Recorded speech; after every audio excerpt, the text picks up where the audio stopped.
Welcome back to another movie review. Today we're going to be talking about Deadpool 3. Now, I saw this movie in theaters, and let me tell you, this was a great movie to see in theaters. Now, the introduction into this movie is so good, just like all the other Deadpool intros. But I think this Deadpool intro tops all the other ones. It was fun, the action was great, used a great song to introduce Deadpool and stuff like that. It was so good. I loved it. And now, the TVA is basically involved in Deadpool 3 and a dude named Paradox. And it brings back 2B as well. Well, Paradox basically is going off grid because 2B doesn't know what he's doing basically. And he recruits Deadpool basically to try to take out the multiverse, all the timelines. But Deadpool goes off and looks for all the other Wolverines, Logan's, because the one he found is dead. That's the one from Logan, the movie all the way back. So he goes through all the different universes to look for a Logan. And man, some of the Logan cameos are hilarious. By far, my favorite ones were the comic accurate Wolverine and the Calvary, which was so good.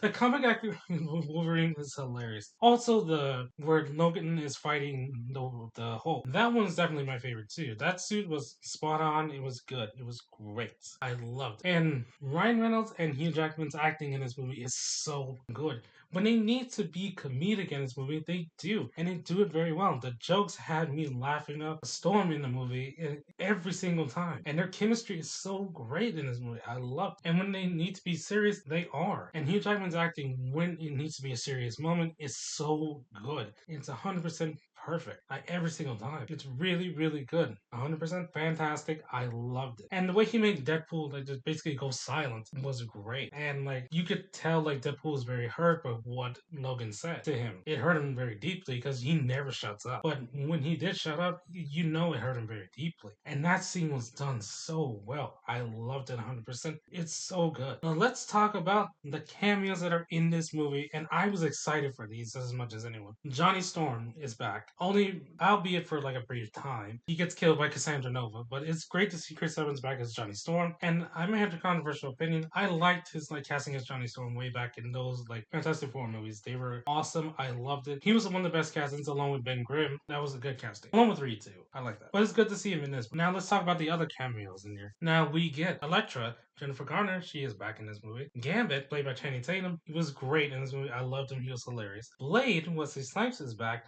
I cheered when he came on screen. I was like, yes, we finally get to see him in another movie. I loved it. And all around, we get X-23. She is back as well. So this is as close to Ultimate Alliance movies we're ever going to get. But I would love to see all those characters like Elektra, Blade, Gambit, Wolverine, Deadpool, say a Ghost Rider or something, come back for an Ultimate Alliance movie. I would love to see that. That would be awesome to see on the big screen. To get all those characters back for that kind of movie. It would be awesome. But their characters were great in this movie. I love to see them back. It's a great callback, and I love that they were in this movie. It's really, really good.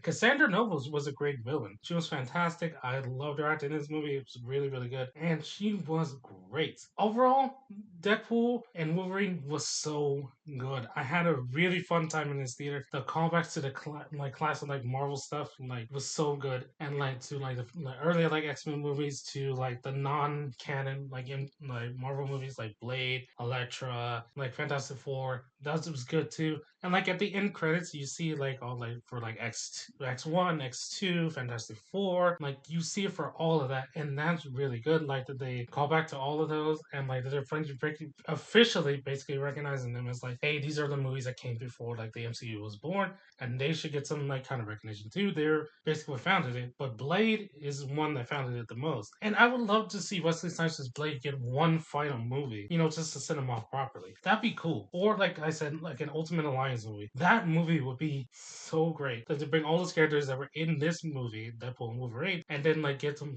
Ghost Rider and stuff, just for an Ultimate Alliance movie on the screen. I don't care if it takes a long time, but I would love to see it happen. So yeah, this movie definitely gets a 10 out of 10. If you haven't seen Deadpool and Wolverine, I really suggest you see it. This movie is so fun to see in theaters. It was great. Hugh Jackman and Ryan Reynolds' chemistry was great in this movie. And they are a couple, honey. You cannot convince me otherwise. Oh, also, the Deadpool variants were awesome too. I loved it. Really, really good. So yeah, thanks for coming to my review, guys. Let me know what you think in the comment section below. Have a great day, guys. Have an awesome night, and see you later.